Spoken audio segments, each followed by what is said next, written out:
Write in the comments where you are watching from and at what time, so I can get to know you better. To support the channel for free, don't forget to subscribe and like. There are echoes in the static that were never meant to be heard. Tonight, we unseal a file that has been buried for over half a century. A file designated only as the Orion Cascade Protocol, the record of a warning that was delivered, documented, and deliberately ignored. Write in the comments where you are watching from and at what time, so I can get to know you better. To support the channel for free, don't forget to subscribe and like. Some transmissions are not meant for us, but this one was screaming to be heard. Narrator. The year is 1974. The Cold War is not a war of armies, but of whispers, of secrets buried under miles of ice and sand. In the desolate expanse of the Arecibo Observatory in Puerto Rico, surrounded by dense, humid jungle, radio astronomers aren't just mapping the heavens. They are listening for the whispers of the enemy.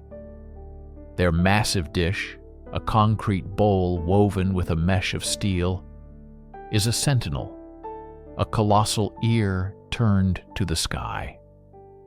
They are trained to identify the hum of Soviet satellites, the chatter of military transmissions, the predictable rhythmic pulse of distant pulsars. They are masters of a silent world, experts in parsing signal from noise.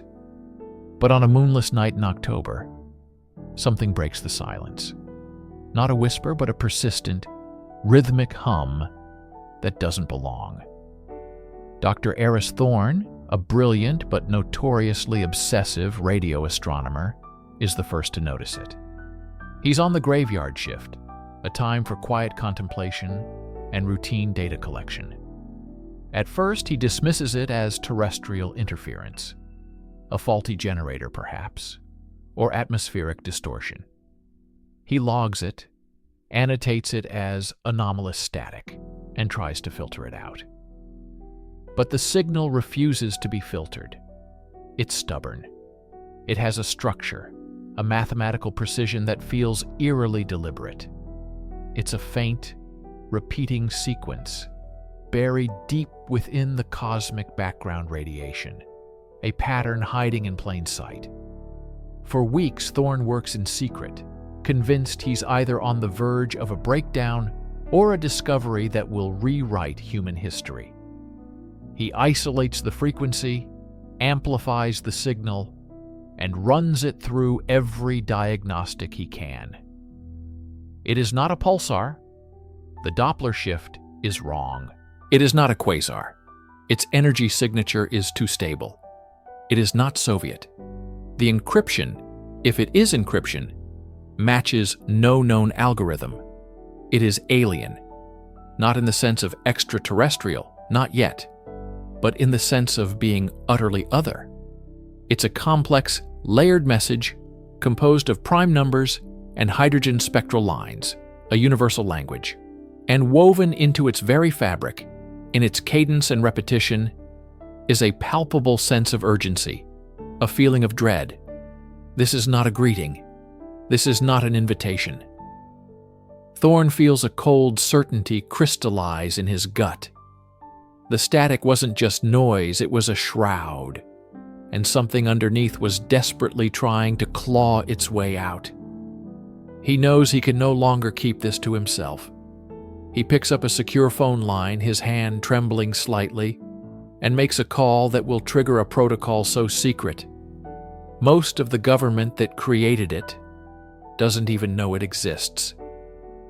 The anomaly in the static had been found. The warning had been received. The question was, would anyone listen? Narrator. Dr. Thorne's discovery did not land on the desk of a NASA administrator or a university president. It was intercepted, flagged by keyword algorithms, and rerouted to a place that doesn't officially exist: the Advanced Contact Intelligence Directorate, or ACID. Operating from a sterile, windowless sub-basement beneath the Pentagon, ACID was the government's final, paranoid firewall against the unknown. Here, Thorne's data was stripped of his name, assigned a case number, and stamped with a single, ominous designation: Orion. The Orion file was a Pandora's box of cosmic dread. A team of the nation's sharpest and most discreet minds were assembled. Not soldiers or spies, but linguists who could decipher dead languages, mathematicians who saw the universe as pure code, and astrophysicists who understood the violent, unforgiving nature of the cosmos. They were led by a man known only as the Curator, a gaunt, severe figure from the old guard of military intelligence who believed the greatest threats were the ones you could never imagine.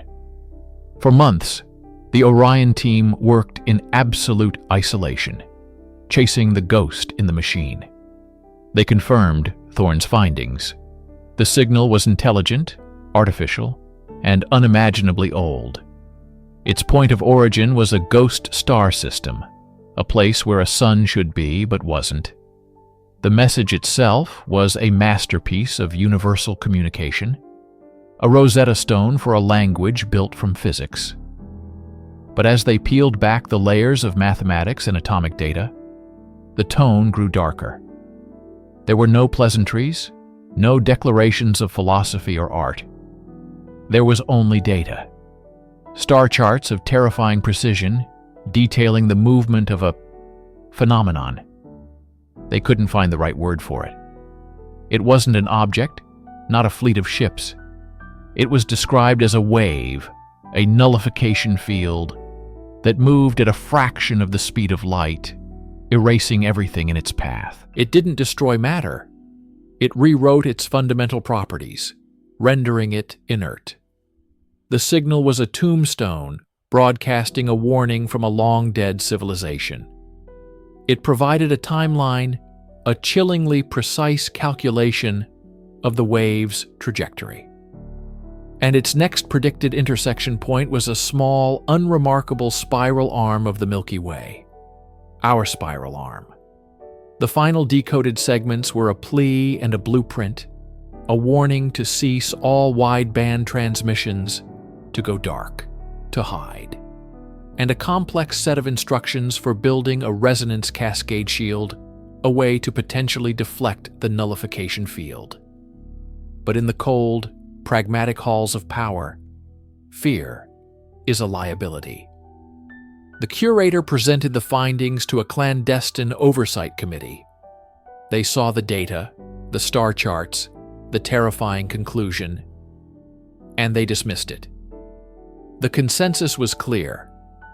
It was either the most elaborate Soviet disinformation campaign ever conceived, designed to bankrupt the West by chasing cosmic ghosts, or it was a naturally occurring phenomenon they simply didn't understand yet. To act on it would be to admit panic, to divert trillions from tangible threats to an invisible, theoretical one. The warning was too fantastic, too alien. It was easier to ignore. The Curator watched as they voted. He saw the confident, dismissive faces of men who believed they controlled the world. The Orion file was stamped closed, inconclusive, and buried in the deepest, darkest vault in the archive. The warning was officially and catastrophically ignored. Narrator. With the Orion file officially buried, the team was disbanded, sworn to a lifetime of secrecy under threat of treason. But for the scientists who had spent months communing with the dead, the silence was deafening. The question of who sent the signal, the architects, became a dangerous obsession. In hushed, clandestine meetings, they debated the nature of their cosmic benefactors, or tormentors. 3 dominant theories emerged, each more unsettling than the last. The first and most poignant was the ghost theory. This held that the architects were long extinct. They were a civilization much like our own, full of art and science and ambition. They detected the nullification wave too late, and in their final desperate moments, they converted their entire planetary energy output into a single, focused transmission. A final act of defiance. The Orion signal was their legacy, a message in a bottle thrown into the cosmic ocean, screaming a warning from the grave. This theory painted the architects as tragic, noble figures. Their message wasn't just data. It was the last will and testament of a murdered world, an act of pure, selfless altruism to save a stranger they would never meet. The second theory was far more cynical, the shepherd theory. In this scenario, the architects were not dead. They were ancient, powerful, and profoundly aloof. They viewed the galaxy not as a collection of worlds, but as a resource, a garden to be cultivated or pruned. The nullification wave was a known cosmic event, a seasonal fire that cleared the galactic underbrush of noisy, fledgling species like humanity. The architects weren't warning us out of kindness. They were telling us to be quiet. Our radio transmissions, our nuclear detonations, our clumsy ventures into space were like children banging pots and pans in a forest full of predators. The warning was a demand for silence, a cosmic "shut up" from a vastly superior intelligence that simply didn't want to be bothered by our impending annihilation. They weren't saving us. They were preserving their own peace and quiet. But it was the third theory, whispered only in the most secure locations, that caused the most sleepless nights. The siren theory. This theory proposed that the architects and the threat were one and the same. The signal was not a warning. It was a lure, a perfectly crafted puzzle, irresistible to any intelligent species that reached a certain technological threshold. It presented a problem, the approaching wave, and a solution, the resonance shield. But building the shield, following the alien blueprint, would require a massive, planetary-scale energy signature. It would be the ultimate flare, a signal fire that would announce to the darkness, "Here we are!" The warning was the trap. The architects were cosmic predators, and their message was the bait. The debate was endless, circular, and terrifying. Were the architects ghosts, shepherds, or sirens? Was the file in the archive a gift, a command, or a death sentence? While the world above remained blissfully unaware, the disbanded members of Project Orion understood a terrible truth. No matter which theory was correct, humanity was in mortal danger. The warning had been sent. And the world's leaders, in their infinite wisdom, had decided to press delete. Narrator. Not everyone accepted the committee's decision. The curator, a man who had spent a lifetime trusting his instincts over political expediency, knew that ignoring the Orion signal was a species-level suicide. Officially, he retired. Unofficially, he gathered the most loyal and brilliant members of the disbanded team and activated a ghost protocol, a doomsday contingency so secret it was only a theory. The Aegis Initiative. It was not a first contact protocol for greeting an alien species, but for surviving one. Or more accurately, for surviving their warning. Working with off-the-books funding and deniable assets, they built a facility deep beneath the granite mountains of Nevada. A modern-day ark shielded by miles of rock. They called it the Library. Their mission was not to save humanity, an impossible task, but to ensure it wasn't forgotten. They began a desperate, clandestine race against the timeline predicted in the Orion signal. While the world worried about oil prices and political scandals, the Aegis team worked to build the resonance cascade shield detailed in the alien message. They didn't know if it was a genuine defense or the trigger for the Siren's trap, but it was the only variable they could control. They treated it as both. The device was constructed within a Faraday cage of unprecedented scale, designed to activate without releasing a single detectable energy wave into space. It was a shield that had to be raised in total silence. Simultaneously, they curated the Ark. They didn't save art or music. The architect's message was cold and logical, and they followed its lead. They archived scientific principles, DNA sequences, mathematical theorems, and engineering basics onto silicon wafers designed to survive for 1 billion years. It was a survival kit for the next intelligent species to evolve on a scorched Earth. A final, desperate echo of mankind. Years turned into decades. The team grew old. The Cold War ended. The world changed in 1,000 superficial ways, but deep underground, the quiet, frantic work continued, driven by a prophecy only they had heard. Then, it began. A radio-quiet observatory in Chile, part of a public-facing program, detected gravitational lensing in the Oort cloud, distortions where there should be nothing. A deep space probe inexplicably failed as it passed through a seemingly empty sector of space. The anomalies were small, easily dismissed, but they matched the Orion timeline to the day. The warning was no longer a theory. It was arriving. The curator, now a frail old man kept alive by machines, gave his final order: activate the protocol.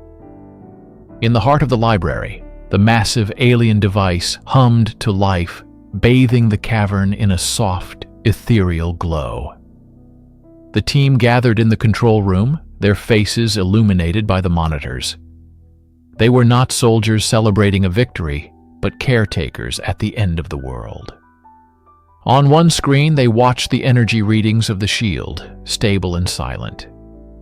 On another, they watched a live feed from a geosynchronous satellite. It showed the Earth, a beautiful blue marble, serene and unsuspecting. Then, on the edge of the planet's curvature, the stars began to disappear. Not blink out, but vanish, as if a cosmic eraser were being dragged across the blackboard of space. The nullification wave was here. The warning that was ignored had come due. The satellite feed dissolved into a blizzard of static, the same static Dr. Thorne had heard all those years ago. The final transmission from the human race. Write in the comments where you are watching from and at what time, so I can get to know you better. To support the channel for free, don't forget to subscribe and like. Some messages are not meant to be understood until it's already too late. Deep beneath the sterile government buildings of the capital, in a subterranean facility shielded by feet of reinforced concrete and lead, a small, hand-picked team of cryptanalysts began a task they were told was of the highest national importance. This was Site Gamma, a place that didn't officially exist. Its mission: to decipher a single, anomalous transmission intercepted by a deep space listening post just weeks prior. The signal wasn't alien. It was worse. It appeared to be human, yet it was broadcast on a carrier wave and encrypted with a methodology that was decades, perhaps centuries, beyond their own. This was the first paradox of the warning. It was a message from a future they couldn't comprehend, using a language they had yet to invent. The team, led by a brilliant, but reclusive linguist named Dr. Alistair Finch worked in shifts around the clock, fueled by black coffee and a growing sense of professional dread. The recording was a loop, just under 3 minutes of what sounded like static, layered over a discordant mathematical hum. But within the noise, patterns began to emerge. Finch's team initially threw every known decryption algorithm at it, from Cold War-era ciphers to theoretical quantum keys. All failed.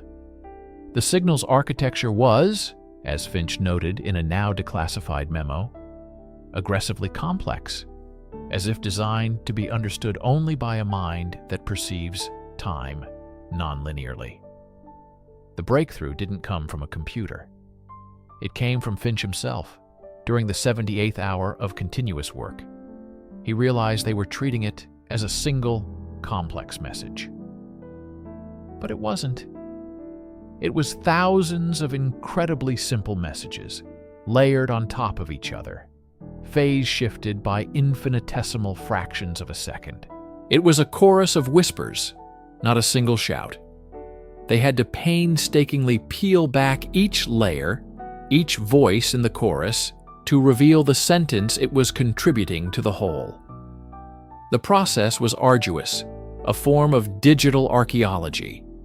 Each decoded layer revealed a new fragment, a new piece of the mosaic.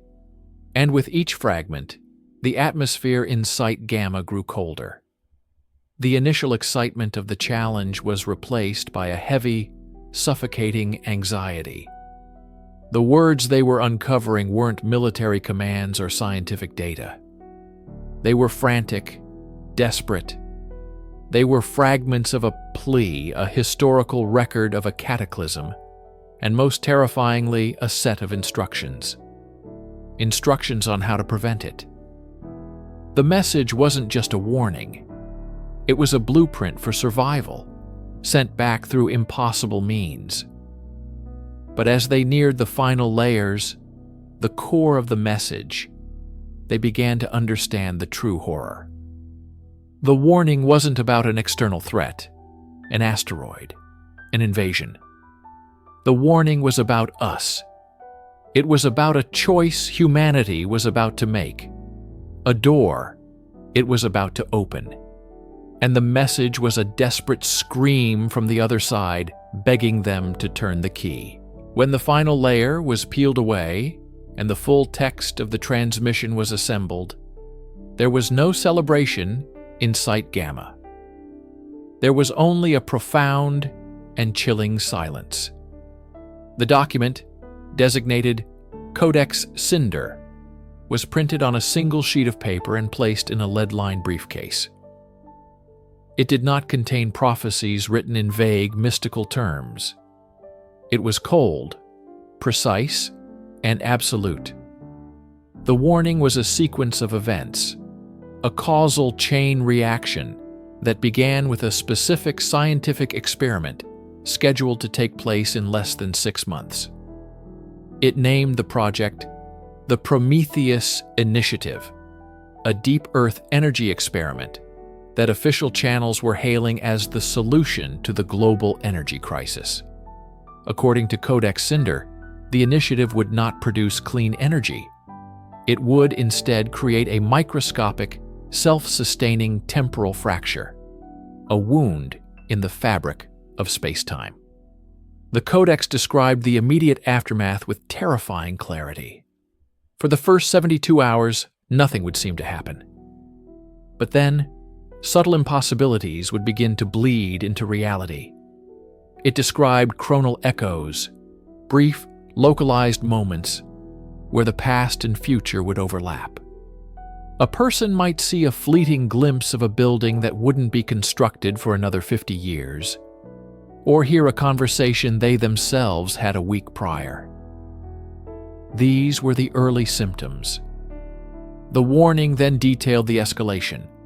The fracture would grow, not in size, but in influence, destabilizing the causal relationships that govern our reality.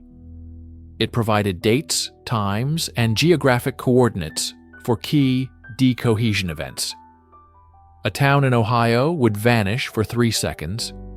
A mountain range in the Andes would appear, geologically ancient, for a full minute before fading away. It spoke of lost hours, periods where global time would simply skip, leaving humanity with a collective, inexplicable gap in their memory. The most terrifying part of the warning was its description of the final stage, which it called the unraveling. It stated that cause and effect would invert. Actions would precede their intentions. Memories would form of events that had not yet happened, and then fail to happen at all. Reality would become a chaotic, contradictory dreamscape from which there was no waking. The Codex ended with a simple, stark instruction. Do not complete the sequence. The price is the axiom of existence. The cost is everything. It was a message from the survivors, or the descendants of survivors, of this very event, who had somehow managed to weaponize the temporal chaos to send one last, desperate message back to the point of origin. It was the ultimate grandfather paradox, a warning sent to prevent the very reality that allowed the warning to be sent. The men and women who read these words were faced with an impossible choice. They held in their hands a detailed account of the end of the world as we know it, attributed to a source that was, by all logical standards, impossible.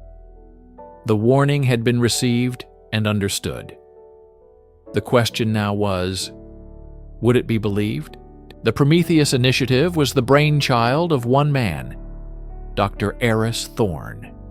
To the public, he was a visionary, a charismatic scientific messiah, promising a future of limitless, clean energy. He graced the covers of magazines. His TED Talks went viral, and governments around the world poured billions into his research. But within the scientific community, Thorne was a deeply controversial figure. He was a man who walked the razor's edge between genius and hubris. This archive has unearthed private journals and communications that paint a much darker picture of the man who held the world's future in his hands. Born a prodigy, Thorne earned his doctorate in theoretical physics at the age of 22.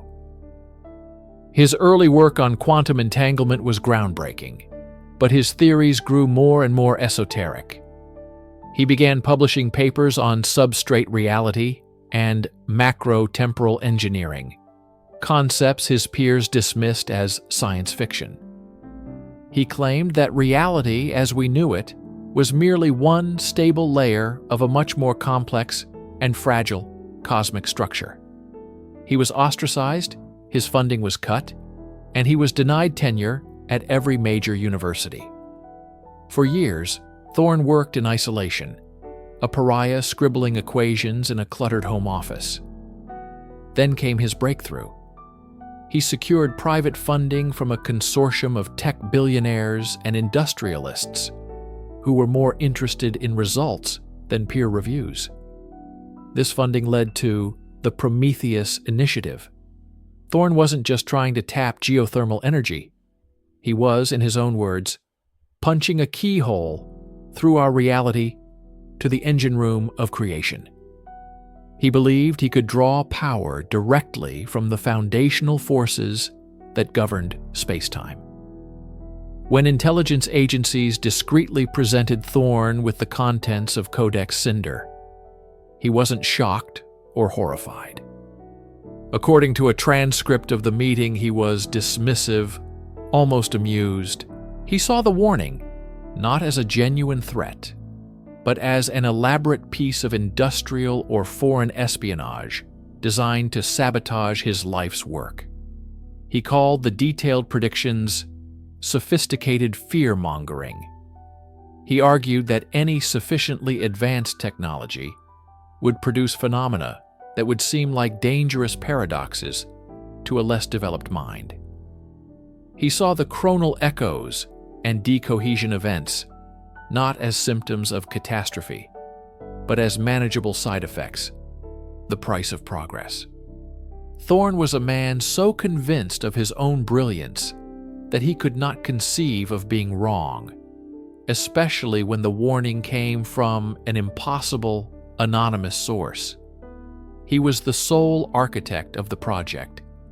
Only he truly understood the intricate mathematics and engineering involved. To heed the warning would be to admit that his entire life's work, his very understanding of the cosmos, was a catastrophic mistake. In his private journal, dated the night before the initiative was to go live, he wrote a single, chilling entry. They call it a warning. I call it a failure of imagination. Tomorrow I will not just give humanity a new fire. I will make us the gods we were always meant to be. The warning wasn't just ignored. It was arrogantly defied by the one man who could have stopped it. Dr. Thorne may have been the architect, but he was not the ultimate authority. The final decision to proceed with the Prometheus Initiative rested with a clandestine international oversight body known only by its internal designation, the Committee of 12. This was not a group of scientists. It was a shadowy cabal of power brokers, captains of industry, intelligence agency directors, political strategists, and financial titans. They operated outside of any official government charter, their identities and meetings cloaked in the highest levels of secrecy. For them, the Prometheus Initiative was not about scientific discovery. It was about control. The prospect of limitless energy meant economic dominance, military superiority, and the power to reshape the geopolitical landscape for a century to come. When presented with Codex Cinder and the frantic analysis from Site Gamma, the committee convened an emergency session at a secure location in the Swiss Alps. We have obtained what is believed to be a partial, heavily corrupted audio log from that meeting. The voices are distorted, but the sentiment is clear. They weighed the impossible warning against the tangible promise of power. One voice, believed to be a powerful industrialist, argues, the potential return on investment here is infinite. We are talking about owning the 21st century. We cannot abandon that over a ghost story, a radio signal from nowhere. Another, a seasoned intelligence chief, adds, let's consider the source. There is no source. It's a paradox. Standard procedure dictates we dismiss intelligence that cannot be verified. This is the definition of unverifiable. Their discussion reveals a fatal flaw in bureaucratic thinking, an inability to process a threat that falls outside of established models. They analyzed the warning not as a potential reality, but as a strategic problem. Was it a bluff from a rival power? An elaborate hoax? They ran risk assessment models, and the probability of the warning being true was calculated as statistically zero, because the premise itself was impossible. The decision was not unanimous, but it was decisive. 11 members voted to proceed. 1 voted against. This lone dissenter, whose identity remains a classified secret, argued that an infinitesimal probability of total annihilation is not a risk worth taking, regardless of the reward. They were overruled. The committee's final directive was twofold. First, Dr. Thorne's project was to proceed on schedule. Second, all evidence of Codex Cinder, Site Gamma, and the warning itself was to be scrubbed. The cryptanalysts were reassigned, their memories chemically altered, or their silence bought. The files were digitally burned. The Committee of 12 made a calculated gamble. They wagered the continued existence of linear time against unparalleled power. They chose to protect the status quo and their own ambitions over protecting reality itself. The warning was not just ignored by a single arrogant scientist.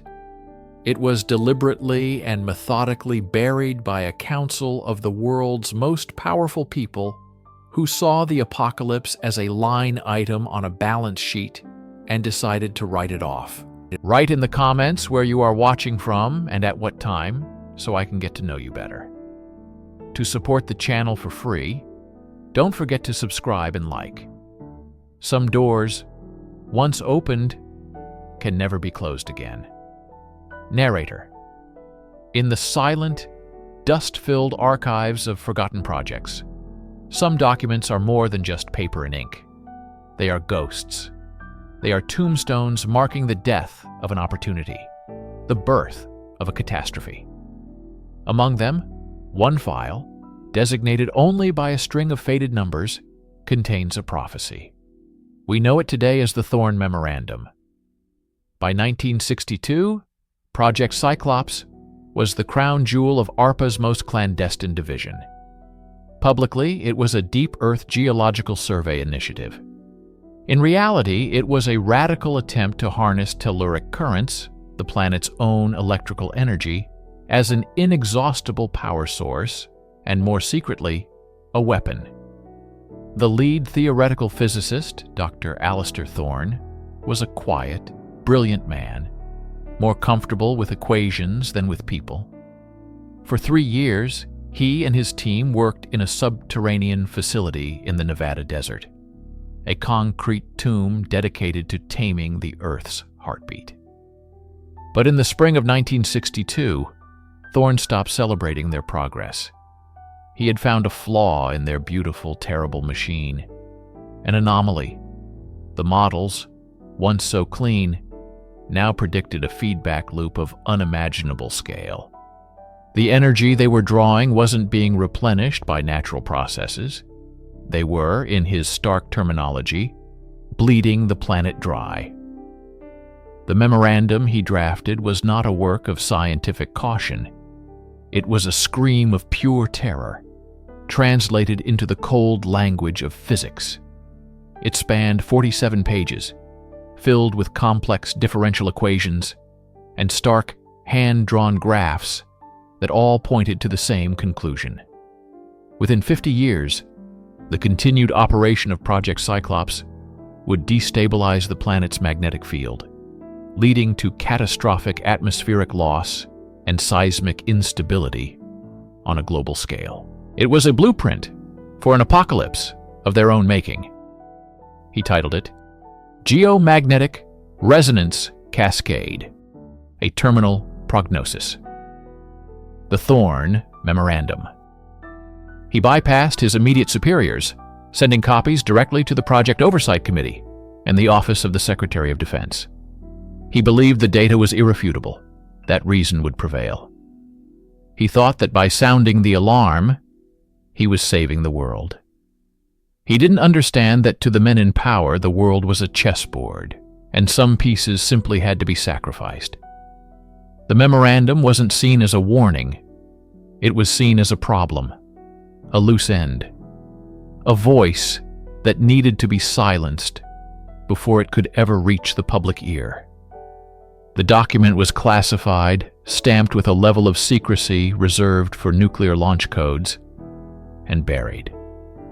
And with it, our first, best chance of survival was locked away in a filing cabinet. Narrator.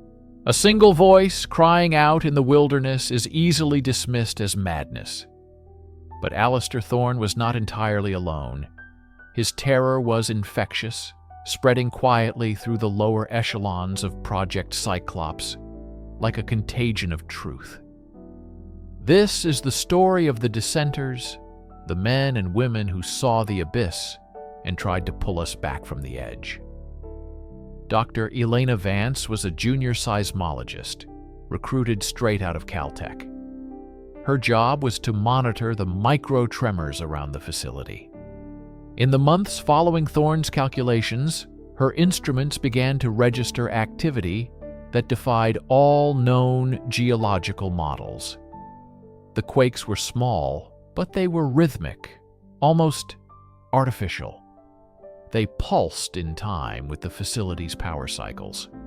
When she overlaid her data with Thorne's cascade theory, the correlation was perfect. It was the planet's first death rattle. Simultaneously, a military liaison, Major Frank Kennard, a man tasked with ensuring the project's security, stumbled upon a different kind of anomaly. He noticed irregularities in the supply manifests. Shipments of lead shielding, Geiger counters, and emergency medical supplies had increased tenfold, yet they were never delivered to the main facility. They were being diverted to a secondary off-books site 20 miles away, a site that looked suspiciously like a high-level command bunker. The project's leadership wasn't just ignoring the warning. They were preparing to survive its consequences while letting everyone else perish. Vance and Kennard, strangers bound by a shared secret, began to meet in secret. Their clandestine conversations took place in the humming server rooms and the echoing maintenance tunnels of the vast facility. Vance provided the scientific proof. Kennard provided the logistical evidence of a cover-up.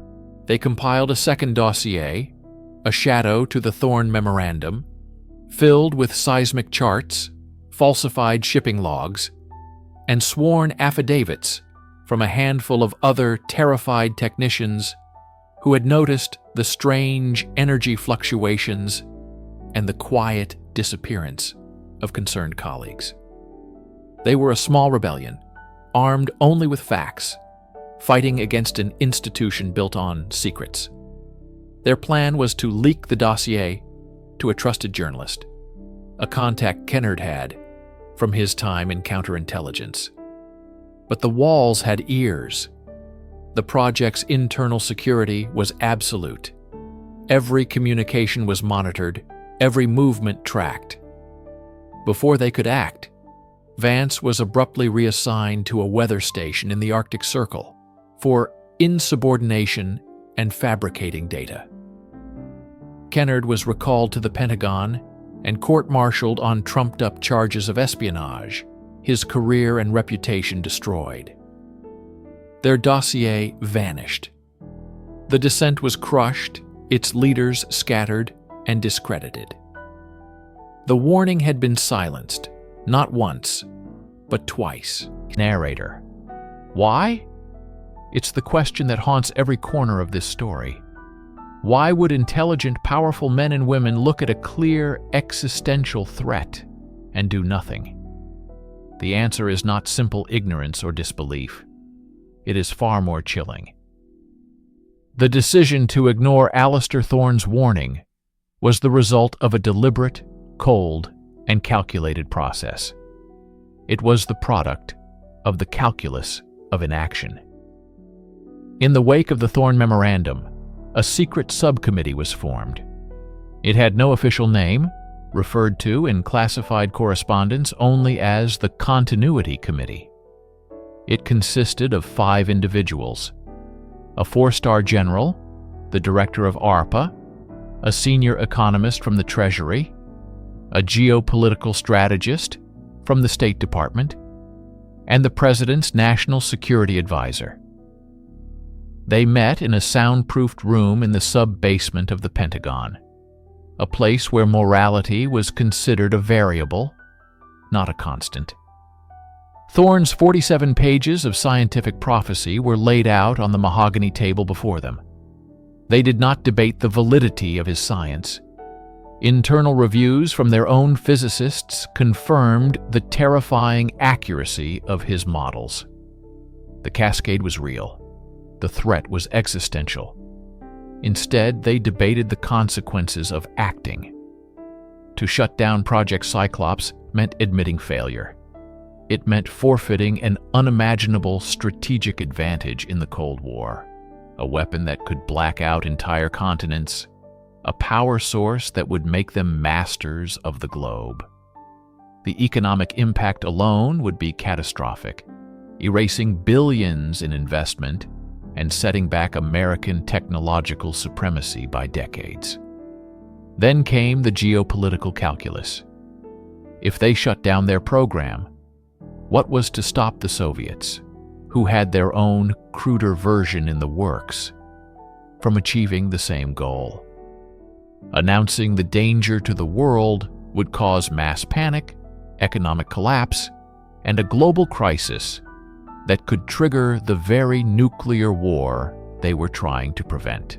The strategist on the committee framed it in stark terms: a 50-year problem versus a 5-minute problem. The potential for planetary collapse in the distant future was weighed against the immediate threat of Soviet dominance and nuclear annihilation. In their grim arithmetic, a slow, uncertain apocalypse was preferable to a fast, certain one. And so they made their choice. They would not act.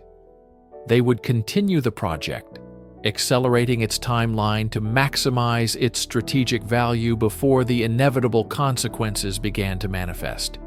They would classify the data, discredit the source, and build bunkers for themselves and the chosen few. The official report from the Continuity Committee concluded that the socio-economic and strategic ramifications of immediate cessation outweigh the projected long-term environmental risks. It was a death sentence for the planet, signed and approved with the cool detachment of a corporate merger. The warning wasn't just ignored, it was weighed, measured, and ultimately deemed an acceptable loss. Narrator: a decision made in the shadows is meaningless until it is executed in the light. The choice to sacrifice the future required a mechanism, an official order to transform silent complicity into active conspiracy. That mechanism was Directive 734. It was not a long document, just 2 pages of sterile bureaucratic language, but its impact was absolute. It was the order to erase the truth. Signed on November 10, 1962, Directive 734 was issued by the National Security Advisor and distributed to a need-to-know list so small it could fit on a single index card. Its title was deceptively mundane: Project Cyclops Information Control and Personnel Realignment. Its contents were anything but. The directive authorized a 3-pronged strategy of total suppression. First, the informational purge. A team of specialists, known internally as scrubbers, descended upon the Project Cyclops facility and ARPA headquarters. They were not scientists or soldiers. They were librarians of the dark, tasked with memory-holding the Thorne Memorandum and all related research. Every physical copy was located and incinerated. All digital data, stored on massive magnetic tape reels, was degaussed into uselessness. Thorne's name was expunged from project rosters. Lab notes were altered. Seismic data logs provided by Elena Vance were replaced with fabricated benign readings. Within 72 hours, it was as if Alistair Thorne's warning had never existed. Second, the personnel solution. The directive authorized the permanent reassignment or termination of contracts for all personnel deemed a security risk. This was the fate that befell Vance and Kennard. But they were the lucky ones. At least 3 other scientists who had voiced support for Thorne simply vanished. Their personnel files were stamped voluntary resignation. Their families told they had accepted lucrative private sector jobs overseas and wished for no contact. No forwarding address, no final paycheck. They became ghosts in the system, human collateral in the war against the truth. Finally, the directive established a new protocol of managed observation. The project would continue, but a secret, parallel team would now monitor the geomagnetic decay, not to stop it, but to predict its timeline more accurately. They were no longer trying to prevent the catastrophe. They were simply managing its arrival. The bunkers Major Kennard had discovered were fully staffed and supplied. The powerful were preparing their escape route. Directive 734 was the final nail in the coffin of hope. It codified the decision to let the world burn, as long as the fire could be put off until a more convenient time. The warning was no longer just ignored. It was now a state-sponsored lie, enforced by the full, terrifying power of the security apparatus. Write in the comments where you are watching from and at what time, so I can get to know you better. To support the channel for free, don't forget to subscribe and like. Some doors, once opened, can never be closed again. Narrator. In the annals of scientific inquiry, there are names that shine brightly, pioneers who pushed the boundaries of human knowledge. And then there are the others, the names whispered in hushed tones, their work buried under layers of classification, their fates a cautionary tale. Dr. Eris Thorne belongs to the latter category. He was a ghost in the machine long before he vanished from the physical world. Thorne, a theoretical physicist and systems analyst with credentials that could unlock doors at the highest levels of government and academia, was by all accounts a genius. But his genius was directed at a problem no one wanted to solve, a question no one dared to ask. He was studying the fragility of complex systems, not just computer networks or power grids, but civilization itself. His primary thesis, outlined in a now infamous and almost entirely suppressed paper, titled The Echo Cascade, proposed that our interconnected world was dangerously close to a systemic, self-perpetuating collapse. He argued that a single, sufficiently disruptive event, what he termed a fracture event, could trigger a domino effect that would be irreversible. His models, run on classified government supercomputers, didn't predict a slow decline. They predicted a sudden, catastrophic unraveling. This was his warning, a warning he delivered in a sealed report to the Global Strategic Response Directorate in the spring of 2003. The report was classified Obsidian level within hours of its submission. All digital copies were purged, and all physical copies were recalled and incinerated. All except one, which Thorne was rumored to have kept.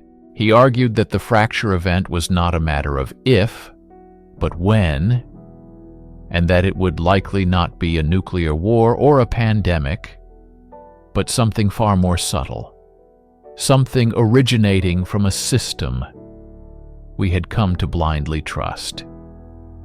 The Directorate's official response was silence. Unofficially, Thorne was stripped of his security clearance, his funding was cut, and his colleagues were instructed to disassociate from him. He became a pariah. On the night of October 11, 2003, Dr. Eris Thorne walked out of his secluded home in the Virginia foothills and was never seen again. His car was still in the driveway. His wallet and keys were on the kitchen counter. The only thing missing was his personal research terminal and a single leather-bound journal. The official investigation concluded he had left of his own accord. But those who knew him, those who had seen the fear in his eyes, knew better. He hadn't just left. He was erased. And with him, the critical warning that our world was built on a foundation of sand, about to be washed away by a coming tide. Narrator. For 7 years after Dr. Thorne's disappearance, the world continued, oblivious. His Echo Cascade theory, was relegated to a forgotten footnote in a classified file, a phantom of a disgraced mind. But warnings, like echoes, have a way of returning. The first tremor was not felt in the earth, but in the silence. February 19, 2010. Outpost Borealis, a deep Earth research facility in the Norwegian archipelago of Svalbard, went dark. It was a state-of-the-art installation, triple redundant power, hardened communications, staffed by 32 elite scientists. One moment, they were transmitting routine seismic data. The next, nothing. A complete and total communications blackout. Rescue teams dispatched found the outpost sealed from the inside. There were no signs of a struggle, no equipment failure, no environmental breach. Food was half-eaten on tables. Coffee was still warm in mugs. But all 32 personnel were gone. The only anomaly was that every single digital clock in the facility was frozen at 03:14:07 UTC. The official report cited mass environmental psychosis, a nonsensical conclusion for a team of highly vetted professionals. This was the first domino, the first sign that the warning had been ignored. 3 months later, a second event. The Stratos 7, a constellation of advanced weather and communication satellites, began to fail. Not all at once, but in a sequence, like falling soldiers. One by one, they deviated from their orbits, their signals turning to static. The controlling agencies blamed an unprecedented solar flare, but internal memos, later leaked by a whistleblower, showed no significant solar activity. The satellites weren't just failing, they were being systematically blinded, their trajectories altered by an unseen, unknown force. Thorne had predicted this. In his paper he wrote, "The cascade will not begin with a bang, but with a severing of the senses. We will first be made deaf, then blind, unable to see the larger pattern emerging from the chaos." The incidents were publicly reported as isolated, tragic, and unrelated. But behind the closed doors of agencies like the GSRD, a quiet panic was setting in.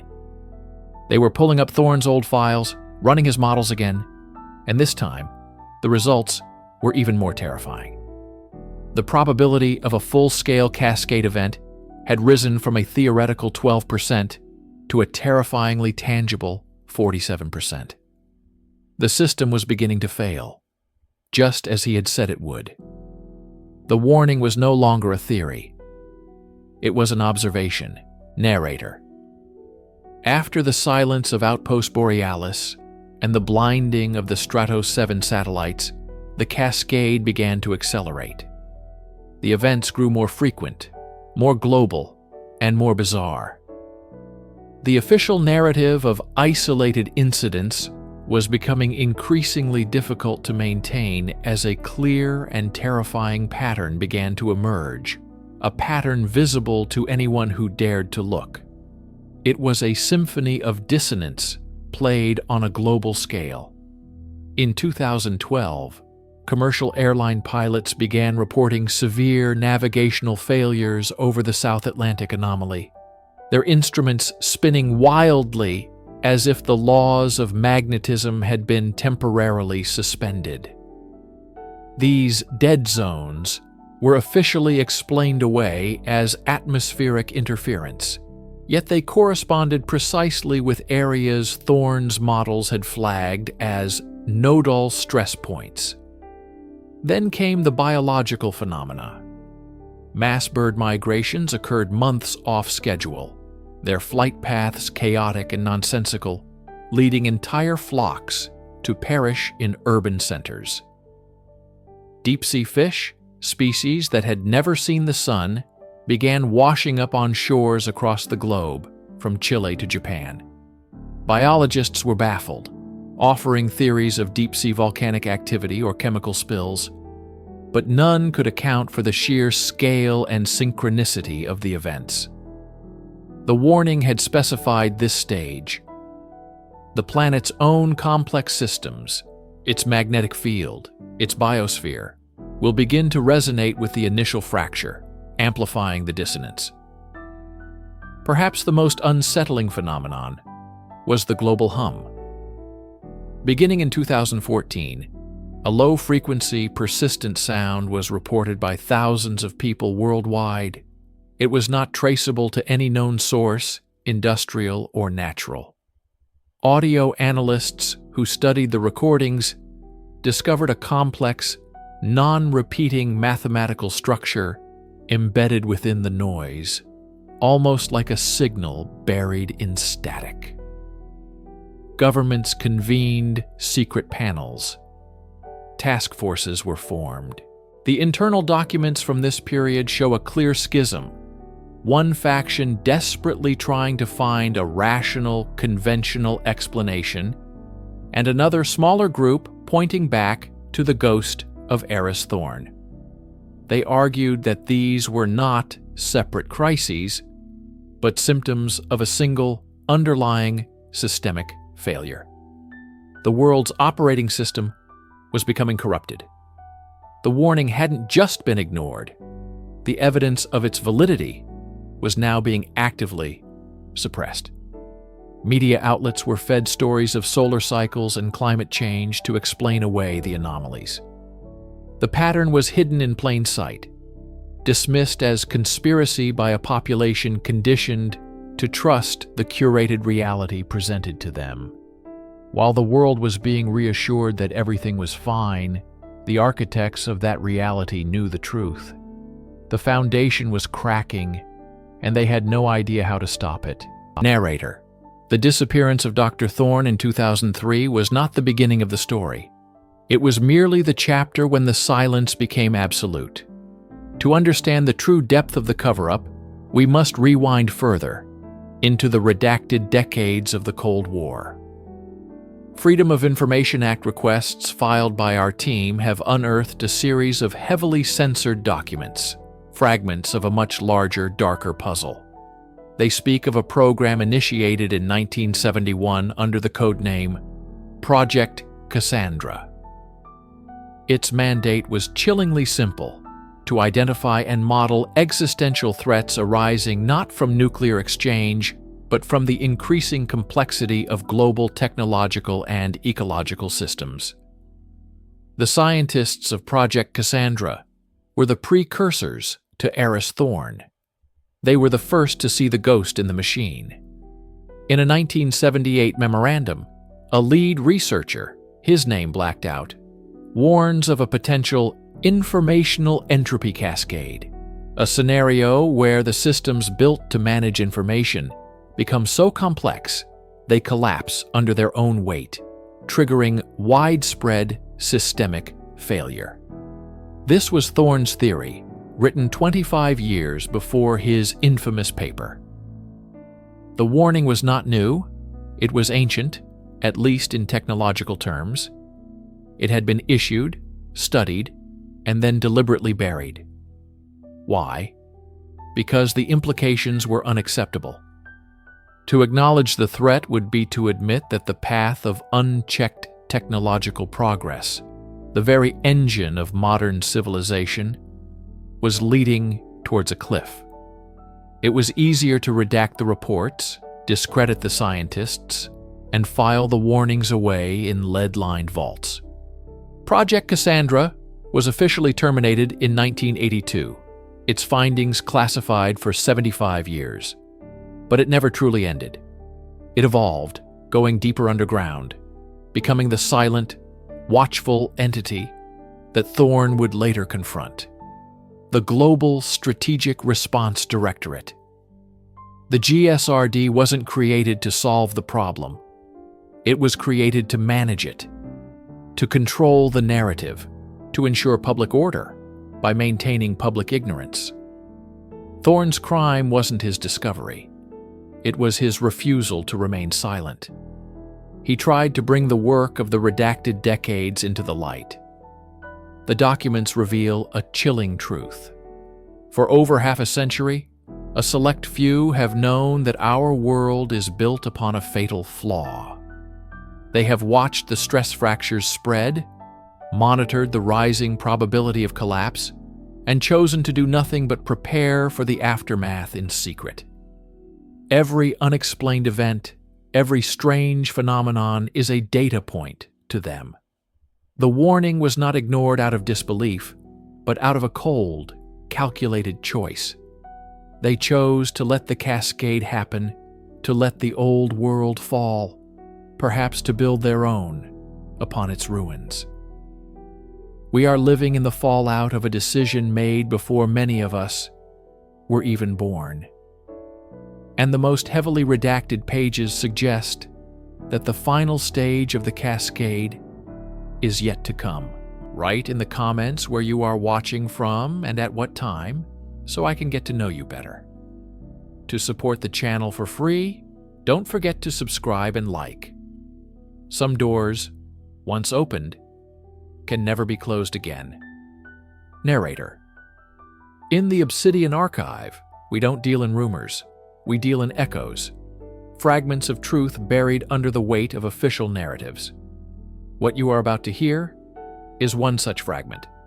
The recording is designated Archive File 734 Delta.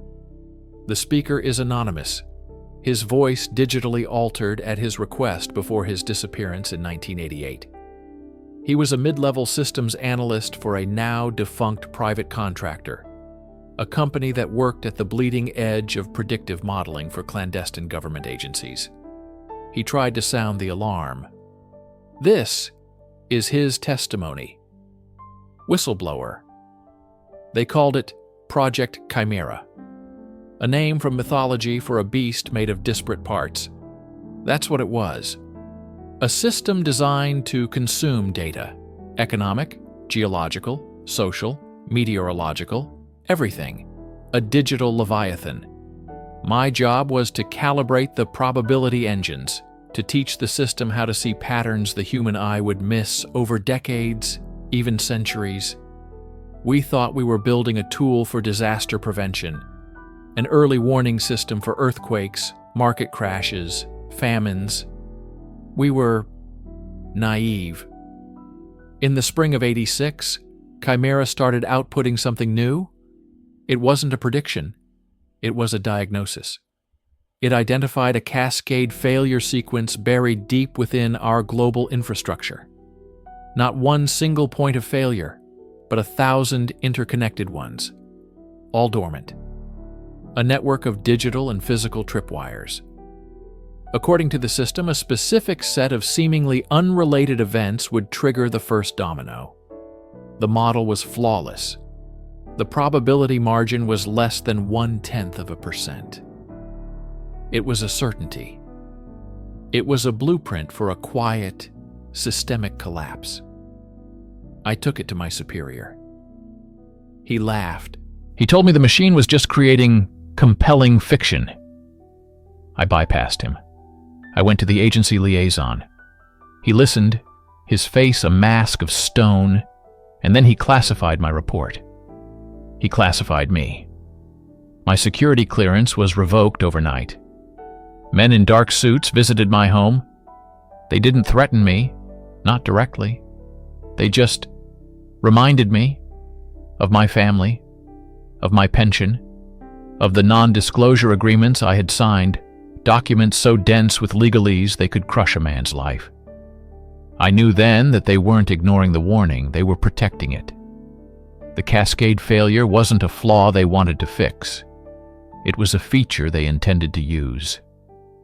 I made a copy. One single data reel. I gave it to a journalist I trusted.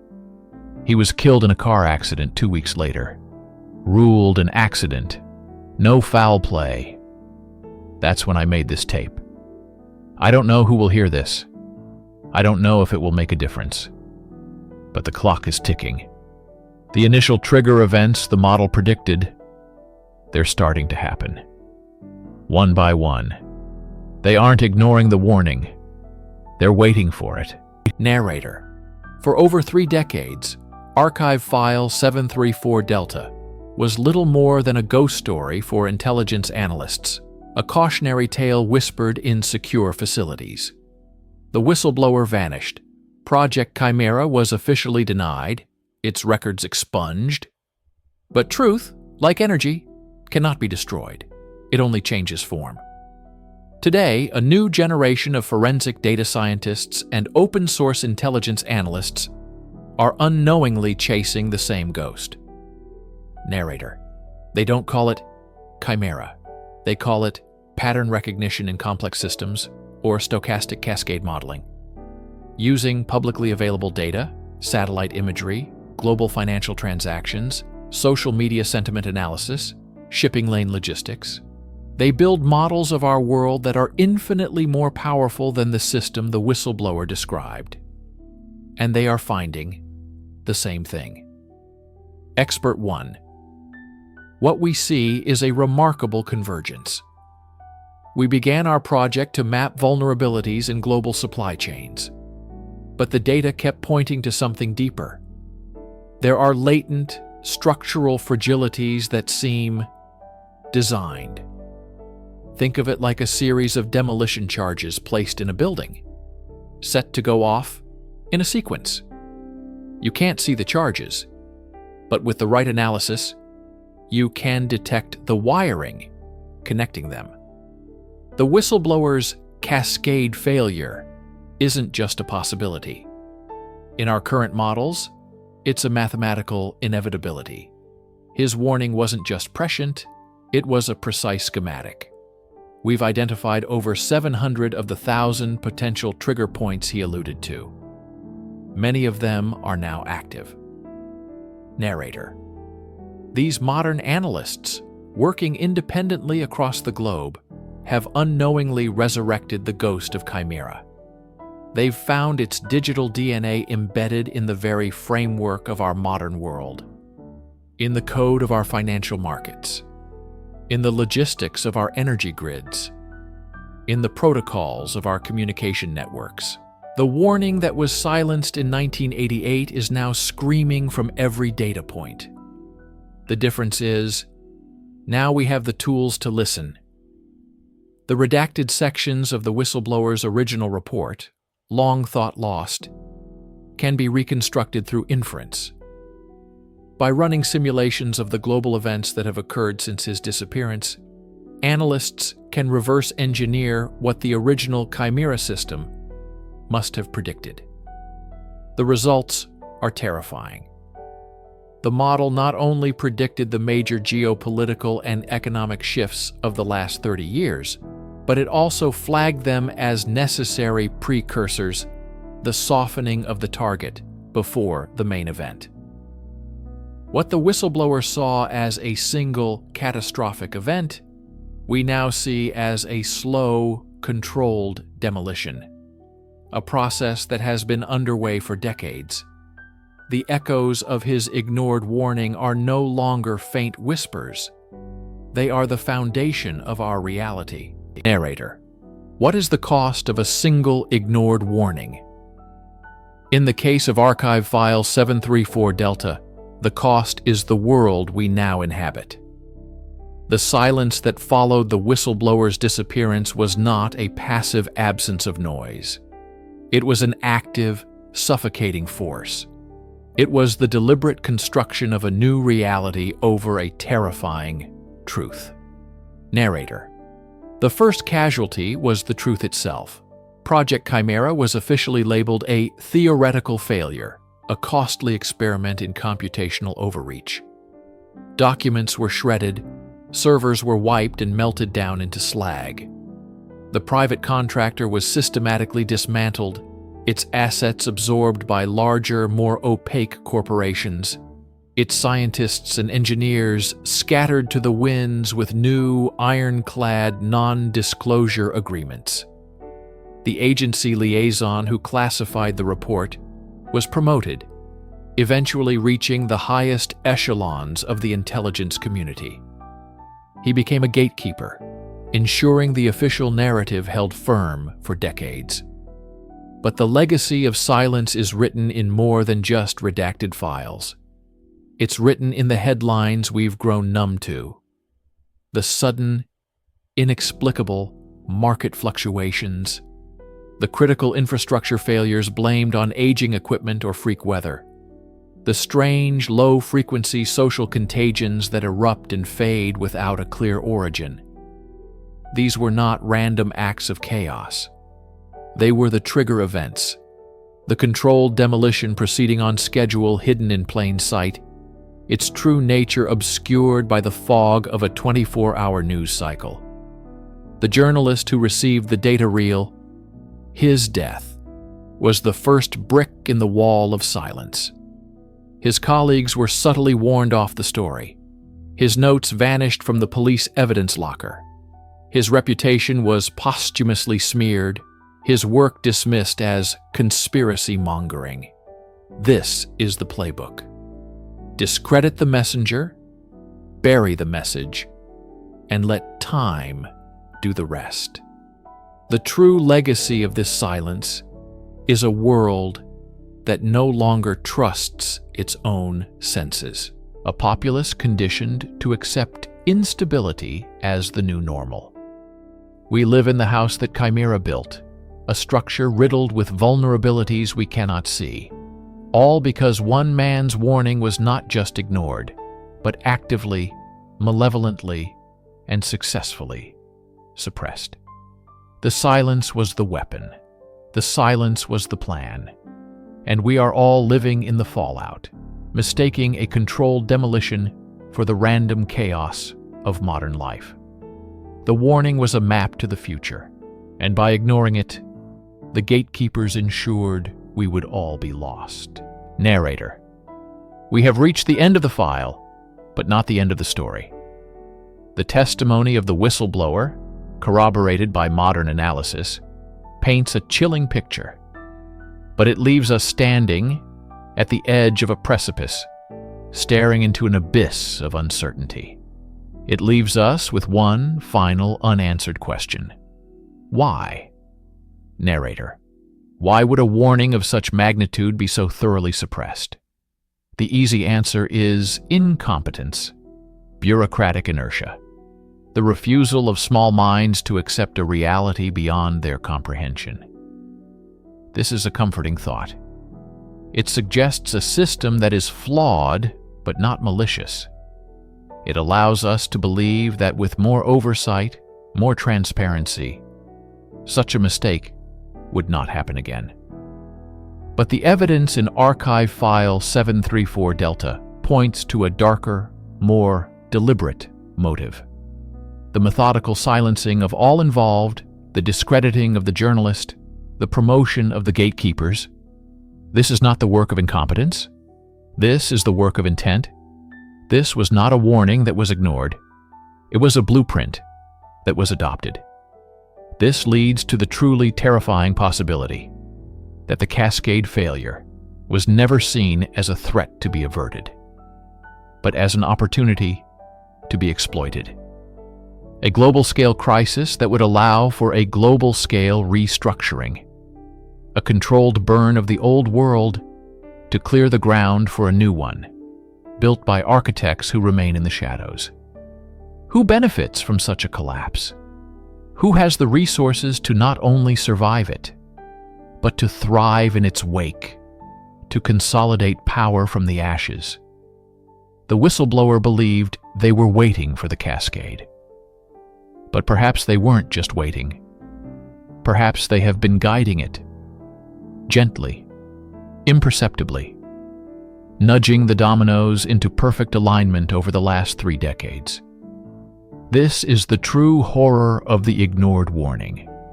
It forces us to look at the world not as a series of chaotic, unrelated events, but as a long, meticulously planned demolition. It forces us to ask, are there other chimeras running right now? Are there other whistleblowers recording their final testaments on cassette tapes in lonely rooms? What warnings are being issued today? In scientific papers we don't read? In data streams we don't understand that are being silenced, classified, and buried? The final question is not what happened back then, but what is happening now.